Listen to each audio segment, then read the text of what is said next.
നമ്മുടെ വിളഞ്ഞ ചക്ക എന്താണ് ഒന്ന് കുക്കറിൽ വേവിച്ച് മഞ്ഞൾപ്പൊടി ഉപ്പിട്ട് വേവിച്ച് ഒന്ന് അരിച്ചെടുക്കുക. അതായത് അതിൻ്റെ വെള്ളം ഊറ്റി കളഞ്ഞ് ഡ്രൈൻ ചെയ്ത് കളഞ്ഞതിന് ശേഷം അതിലേക്ക് കുറച്ച് ബ്രെഡ് ക്രംസും കുറച്ച് കുരുമുളക് പൊടിയും ലേശം മുളക് പൊടിയും ഒക്കെ ആഡ് ചെയ്തിട്ട് നമ്മുടെ ഒരു കട്ട്ലറ്റ് അല്ലെങ്കിൽ ഒരു റോൾ പോലെ ഉണ്ടാക്കിയെടുത്തതാണ് കേട്ടോ. സോസ് ഇല്ലാത്തതുകൊണ്ട് തട്ടി ഇട്ടതാണ്. അപ്പോൾ കാണുമ്പോൾ വലിയ കുഴപ്പമൊന്നുമില്ല, നമുക്കൊരു നല്ലൊരു ക്രിസ്പി ആയിട്ട് തോന്നുമെങ്കിൽ ആകാൻ കുറച്ചൊരു പച്ച ചെവ ഉണ്ടായിരുന്നു കേട്ടോ. നമ്മൾ സാധാരണ കട്ട്ലറ്റൊക്കെ ഉണ്ടാക്കുമ്പോൾ സവാള മറ്റ് ഇൻഗ്രീഡിയൻസൊക്കെ ഒന്ന് വഴറ്റിയിട്ടല്ലേ ഇടുക. ഇതിപ്പോൾ നമ്മൾ ഡയറക്റ്റ് അങ്ങ് ഇട്ടതാണ്. അപ്പോൾ അതിൻ്റേതായ ഒരു ചെറിയ പ്രശ്നമുണ്ട് കേട്ടോ. പക്ഷെ കഴിക്കാം. നമ്മൾ ഒരു സോസൊക്കെ ഉണ്ടെങ്കിൽ അല്ലെങ്കിൽ സോസോ ഒരു ചെറിയ സൈഡായിട്ടൊരു ചമ്മന്തിയൊക്കെ ഉണ്ടാകുന്നുണ്ടെങ്കിൽ നമുക്ക് കഴിക്കാം.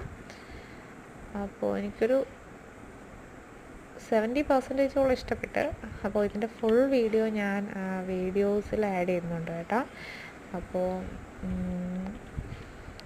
സംഭവം ഞാൻ പറഞ്ഞ പോലെ കുറച്ചൊന്ന് വഴറ്റിയിട്ടിട്ടുണ്ടെങ്കിൽ കുറച്ചും കൂടി ആ ഒരു പച്ച ചെവ മാറി കിട്ടിയേനെ. പിന്നെ വേറൊരു കാര്യം, പച്ച ചെവയെന്ന് പറയുന്നത് ചക്ക വേവിച്ചിട്ടാണ് നമ്മളത് ചെയ്യുന്നത്. അപ്പോൾ പച്ച ചെവയല്ല എങ്കിലും ഒരു ഒന്നുകൂടി നന്നായി